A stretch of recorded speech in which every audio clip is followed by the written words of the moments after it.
欢迎两位啊，想跟他分手是吧？对，不愿意分是吧？不愿意。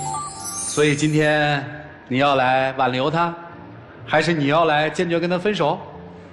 我想跟他分手。谈了几年呀2年多。2年多，为什么要跟他分手呢？因为我们之间有很多矛盾嘛。哪些呢？之前我们2个在同一家公司的时候，然后我们公司聚餐唱歌的时候，我看见他跟一个女的坐得很近，然后又一起拍照，然后我看着心里面就很不高兴，很不舒服。当着你的面跟别的女生拍照？对。公司团建嘛，我是想搞好上下级的关系嘛。再说后面就跟你照了呀，大家都一起照相。那还是我跟你说了，你才照的呀。我觉得同事之间照个相应该没有什么。那我跟你还是同事啊。因为那个时候公司内部是不能谈恋爱的嘛，我就尽量跟他保持一定的距离。他们都不知道你们谈恋爱是吧？不知道。所以你害怕别人看出来，就跟莎娜先照了，是这意思吗？对对对。而后跟他照，为了避嫌，这是你的解释是吧？对。好，行，这不算什么，这不一开始吗？但是你避嫌的也太过度了吧？你每次公司开会的时候，总是给我穿小鞋，这就不对了吧？没有，是这样子，因为周一要开大会嘛，我提前跟他说了，我说等下开会的时候我肯定要说你2句，你不要往心里去。那你没有说什么内容啊？这是身为一个管理的经验，我没有必要跟你说什么内容。就因为我作为你的女朋友，你说我要说的重一点是吧？我就怕你生气，所以我提前跟他说。那我还是生气了，你说别人这客客气气的，对我就是说的很过分的话。这是为啥？因为都没有业绩嘛，对不对？那别人也没有业绩。属于一种那种杀鸡给猴看那种。谁是鸡谁是猴？就是说他比较有点重嘛。那为什么不说别人重呢？因为说别人重，因为我私下跟他说，别人没有说嘛。我私下跟他说过了，我提前跟他说，我说等下会说你2句，你要理解我嘛。我还不理解你啊！你让我做什么我就做什么，我还不理解你。这个听起来满满的委屈。为了避嫌，你是无所不用其极是吧？你还为他做了什么了，姑娘？他说我就说我呗，那他为什么还跟他初恋聊天呢？而且聊天的内容还很亲密。因为当时他有个客户要推过来，然后我就跟他聊了一下，后面不是让我把他删了嘛？那你删了，你把他加回来呀？加回是因为那客户没有加我，然后我就去加回来问什么情况，结果他让我把所有的客户所有的人全部删了，400多人全部。我只是叫你把他一个人删了，没有叫你把所有人删了，是你自己删的。你当时说你不想在 QQ 上看见任何人，只看到我一个人。我没有说过这句话。行吧，就为了业绩跟前女友拉扯不清，我听是这意思吧？对，他推过来嘛，我这聊了几句。我觉得他不是这个意思，就感觉他当着我的面，背着我的面都在跟他初恋聊天。行，这听明白了。那你们公司既然不让谈，就走一个呗，就好处理了。你们没选择这种方式吗？后面他让我辞职，我就辞职了。当时他说我们2个人在同一家公司，就感觉很不好嘛，就让我辞职。那为啥不是你辞职啊？因为我手上很多客户在这里，如果我辞职到换一家公司的话，老板不会让我走的。但是我辞职了，我想在你朋友圈秀个恩爱，有什么不可以的吗？那你也不用马上辞职就马上去秀恩爱嘛，你可以过一段时间再秀嘛。我是过段时间。那你让其他同事为什么想你们2个伪装的真身？难道我作为你女朋友了就不能发个朋友圈秀恩爱了？然后你不是抢到我手机拿去发了吗？经过这个事以后，我们老板找我谈过几次，开大会拿我当例子嘛。他说以后再发生这种事，你工资都不要，直接开掉。对啊，你是违反规定了呀，你没啥道理啊。你谈了呀，谈恋爱是个事实，对吗？对，那不就完了吗？等于你一离职就在他的朋友圈里秀了恩爱是吧？因为当时我想的是我辞职了嘛，然后就秀恩爱也没什么。老板骂2句，至少在他的心里面，你们的恋情公开了，他心里舒服了，不就行了吗？那辞职之后就应该好了吧？后来有一次他陪他客户吃饭嘛，然后我一直等到晚上，晚上10点多的时候，我见他还没有回来，就跟他发信息打电话，然后他也没有回我。然后当时我一个人在家里面无聊，就出去走一走。回家的路上刚好肚子痛嘛，然后就刚刚蹲在他们公司楼下的一个公交站，因为当时公司楼下有个公交站嘛，坐车比较方便。你蹲的真是地方，我们在吃饭在2楼，他就蹲着我们那个吃饭的门口。但是我准备回去的时候，你们那个女上司、女经理就过来推了我一下。但是我吃饭的时候，我是不是先跟你说了？我说今晚这个客户过来陪他一边推我一边说我什么意思啊？你当时看到了就不帮我。因为在吃饭的时候，你一直给我打电话发信息，一直打电话发。这个客户对我真的很重要。都那么晚了，我不能给你发信息吗？10点钟算晚吗？对于我来说比较晚了。没听明白呢，就是他吃饭，你再给他打电话，然后你就自己一个人闲溜达。结果就溜达到了他吃饭的那个饭店，公司楼下那个公交站那里啊，然后怎么就推起来了呢？当时这样子的，吃饭的中途一直给我打电话发信息。我们那女经理呢，她说你不要客户在，不要玩手机。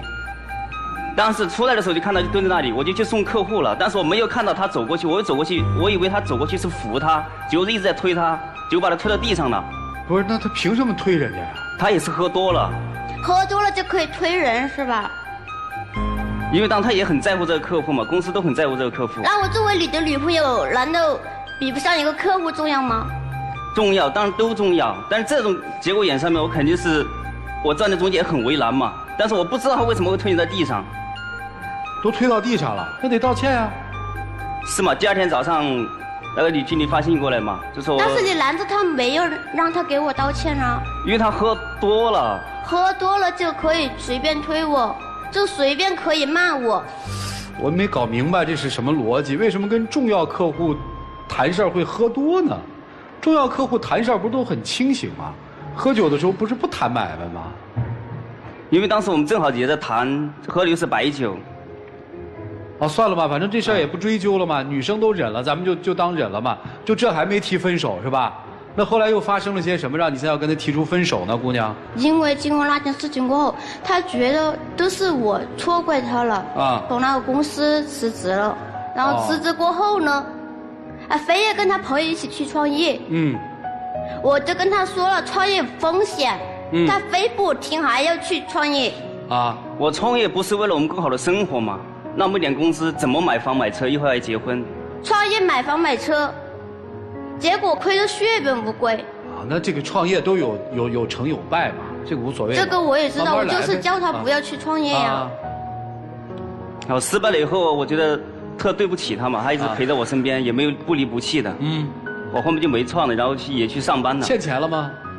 没欠钱啊，没欠钱，还好，那不是行吗？就再工作呗，找机会再创业呗，有了好的项目是吧？是啊，但是我对你不离不弃，但是你。不知悔改，你又去创业，你朋友叫你来创业，你就去创业，还不听我的意见，说我什么妇人之道，说我不懂。我就算再不懂，我也知道这个创业有风险了，本来就没有什么钱，你还要去创业。因为当时这个项目我也考察了1个多月，我觉得还可以做，因为现在市场大环境还行。那谁知他中途就撤资了，他说家里的事情要把资金撤了，但我一个人资金又不够。扛住现在的风险嘛，因为现在人工又贵，房租又贵，然后就撤了。所以2次创业又失败了，是这意思吧？啊，对。这次欠债了吗？欠了，欠2万多。慢慢打工还呗。然后欠2万多，朋友一直给我打电话叫我还嘛。还是我帮你还的。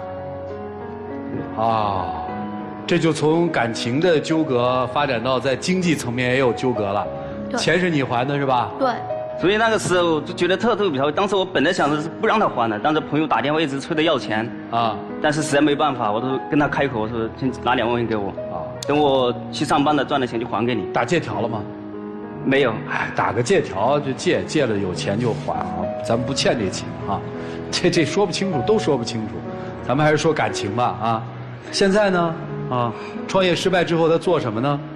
他创业失败过后，就有一段时间就经常半夜深更在外面喝酒嘛，然后回到家里来就吐的家里到处都是。其实我喝酒的原因就是没有一个人理解我，包括家人也好，朋友也好，都来骂我说你没有钱创什么业，没有钱创什么业。我说我自己亏了10几万在里面，这钱又不是大风刮来的，我心也难受。我要的就是别人安慰我的是你还小年轻，你还有机会，创业不是一创业都能成功的。对。我要是这句话，而不是你不行就不要去做了，怎么做啊？他也说你吗？啊，都这样说。那你觉得我怎么不够理解你了？我要理解是安慰，不是每天都在家里面。你让我做什么我就做什么，你让我把工作辞了我就把工作辞了。你创业失败了，我还拿钱出来支持你，帮你还债，这还不叫理解你、支持你啊？我让你辞工的原因是你不适合做销售。你去现在做幼师不是挺好的吗？你再看一下他这样子外面跑，以后我感觉所有的经济压力肯定是在我身上的。那现在为什么要分手呢？这女孩不是一直不离不弃吗？前段时间我爸给我打电话，因为在这段时间不是没有工作嘛，这老乡公司叫我过去，因为过去考察的话要半年，我就让他等我。哦。那你要我等你多久啊？半年，如果那边考察行，我就接你过去；不行的话，我就回重庆。因为你现在幼师做的挺好的，没有必要跟我在外面乱跑。哦，等于半年这么久，我不知道这半年期间会发生什么呀？万一你在那边就遇到一个比我还好、比我还关心你、照顾你、比我懂事，那你是不是要跟他一起啊？我真没想过，我没有这样想过。听明白了，就是男生现在有一个机会，对，要回老家去啊，对吧？对，这个期限是半年，他又不希望带着女生一起走，是这意思吧？对。然后女生这个时候心里就觉得不对了，这是不是他要离开我呀？或者说他现在没想离开我，在未来那个城市会不会认识一个新人而忘记我，是有这个担心是吧？对。于是把过去他对你种种的你认为的不好都给陈列去说了出来，对吧？我听最主要的还是在公司的那一段，就是你们发展在公司产生恋情那一段时期是最不愉快的，对吧？对，那是第一个阶段，女生含辛茹苦，反正都忍了，为了这感情你也辞了职了，是吧？第二个阶段就是你在你创业阶段，女生的委屈是我给你了经济上的支持，你还要什么精神上的支持，对吧？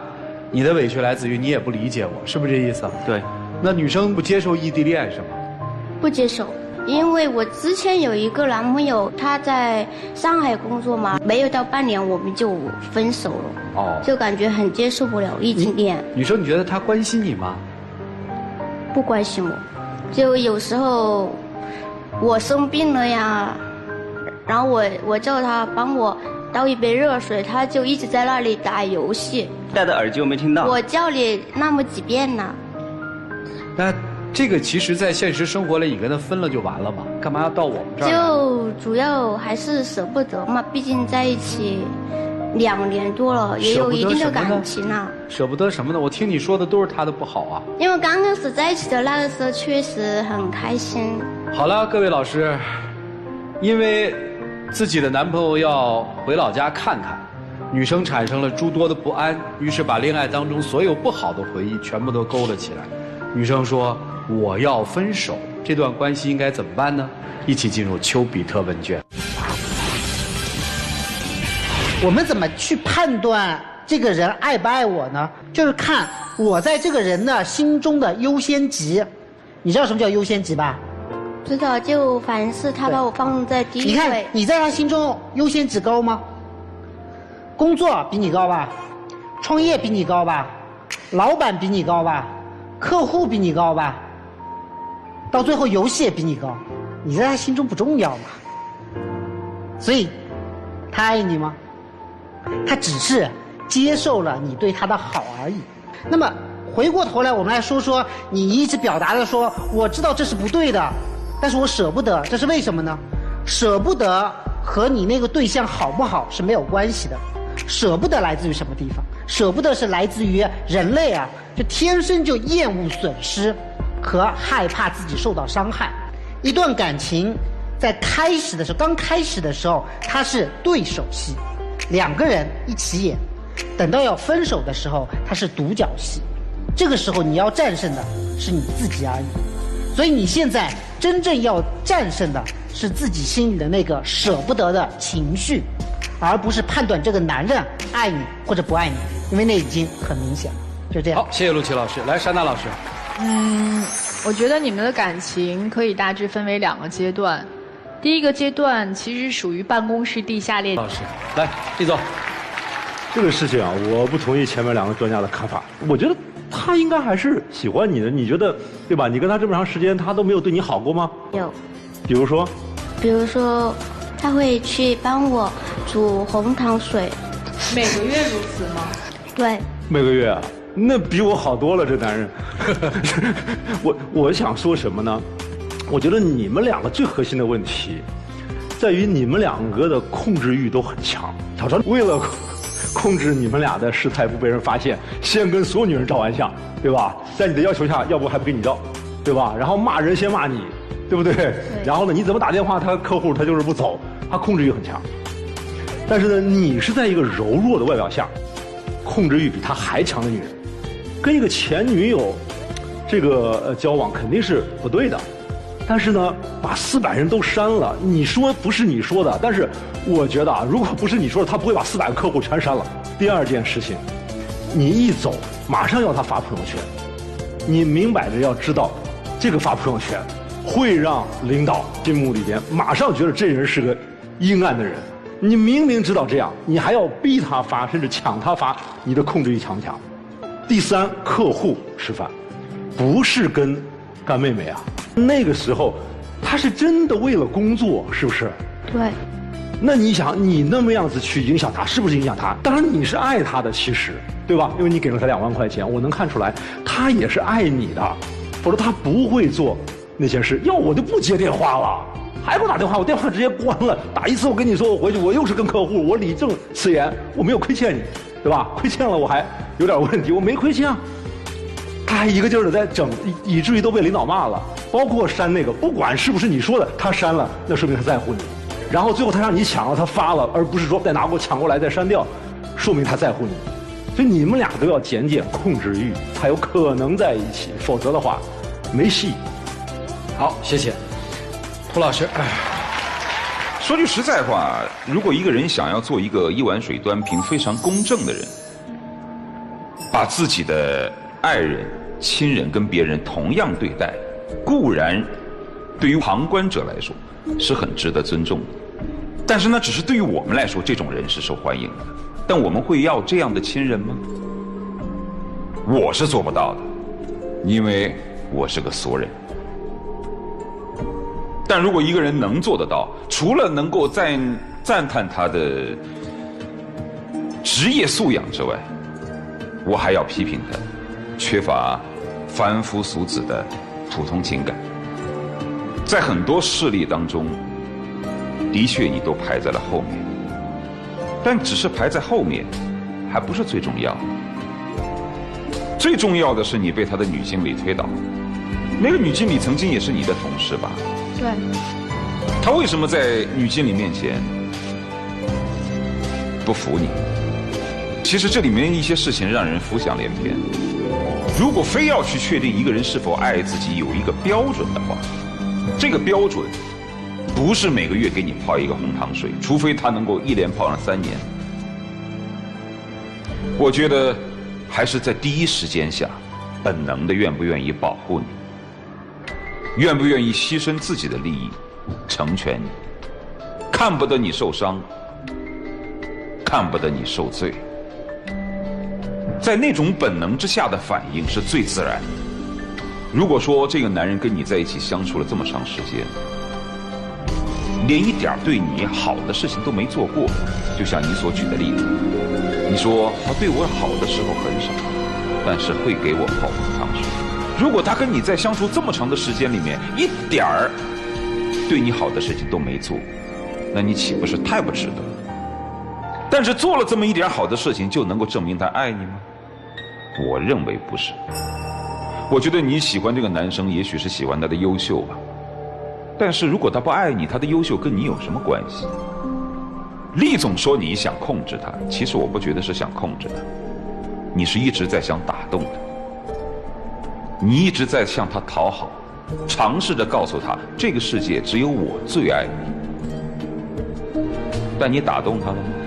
我们一直在说男人要有事业，要努力，但有的时候我倒特别害怕一个男人工作太认真，认真到没有了人味儿，认真到缺少了人之常情，认真到要杀鸡给猴看，认真到为了顾全大局，在老板和女经理以及客户面前连自己的女朋友都不敢扶。请问这样工作上进努力的男人要来干什么？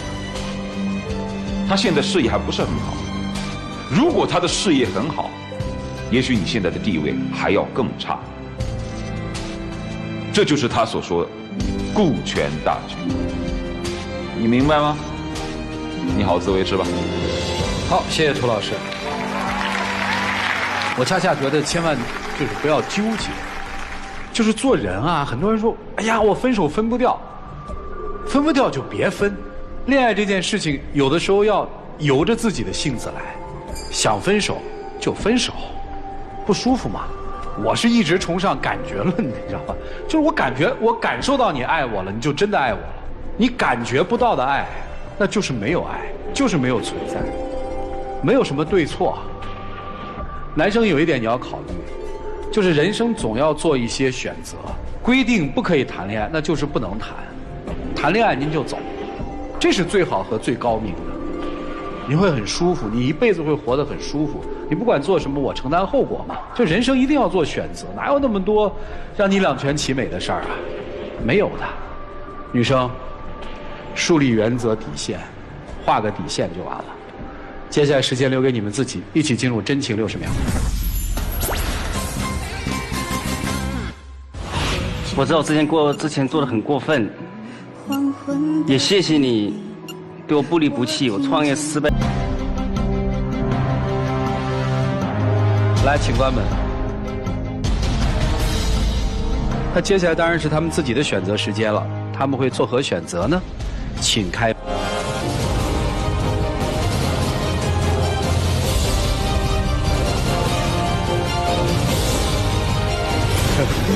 这是对的。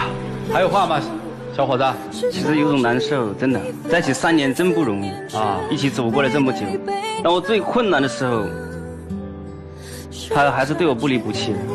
我只是想多努力赚点钱，希望我们以后。